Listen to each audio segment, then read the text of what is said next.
Come on, it's just a tunnel, Sam said, his flashlight casting eerie shadows on the walls of the old railway tunnel. Yeah, but it's almost midnight, Mark replied, his voice shaky, and this place has a reputation. Sam and Mark had been best friends since childhood, their bond forged through countless adventures. Tonight's escapade was different, though. The abandoned railway tunnel on the outskirts of their small town was notorious for the strange sounds and ghostly sightings reported by those who dared to enter. The tunnel entrance loomed ahead, its darkness impenetrable beyond the reach of their flashlights. The air was thick with dampness, and the distant sound of dripping water echoed like whispers. They stepped inside, the temperature dropping instantly. "Do you hear that?" Mark asked, his breath visible in the cold air. Sam nodded. The faint sound of a train whistle echoed through the tunnel, but no trains had run on these tracks for decades. They pressed on, their footsteps reverberating off the walls.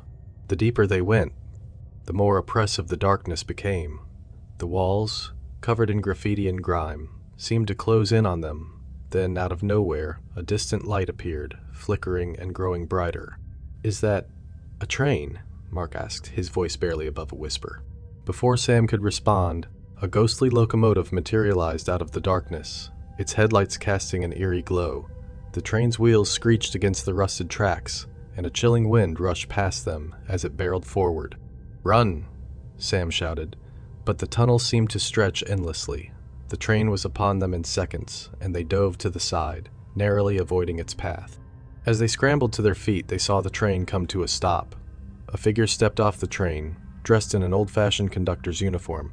His eyes glowed with an unnatural light, and a malevolent grin spread across his face. "Welcome aboard, gentlemen," the ghostly conductor said, his voice echoing eerily. "I've been expecting you." The friends backed away, but the conductor advanced, the air growing colder with each step. The walls of the tunnel seemed to pulse and shift, the shadows deepening. "We need to get out of here," Sam whispered, but the tunnel seemed to twist and turn in impossible ways. The conductor raised a hand, and the tunnel's walls began to close in. Sam and Mark were trapped. The ghostly train loomed behind them, its engine hissing like a monstrous serpent. "There's no escape," the conductor said. "Your souls belong to the tunnel now." Mark felt a chill run down his spine as the conductor's eyes locked onto his. Desperation fueled his movements as he searched for an exit. Suddenly, he remembered an old service hatch they had passed earlier. "This way," he shouted, grabbing Sam's arm, pulling him towards the hatch. The conductor's laugh echoed through the tunnel as they pried the hatch open and crawled through. The passage was narrow and suffocating, but they kept moving, the ghostly laughter growing fainter.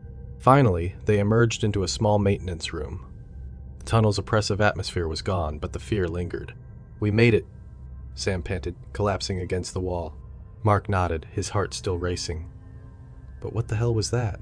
Before Sam could answer, the sound of the train whistle echoed through the room, louder and more insistent. The walls began to shimmer and twist, and the ghostly conductor appeared before them. "Did you really think you could escape?" he asked, his grin widening.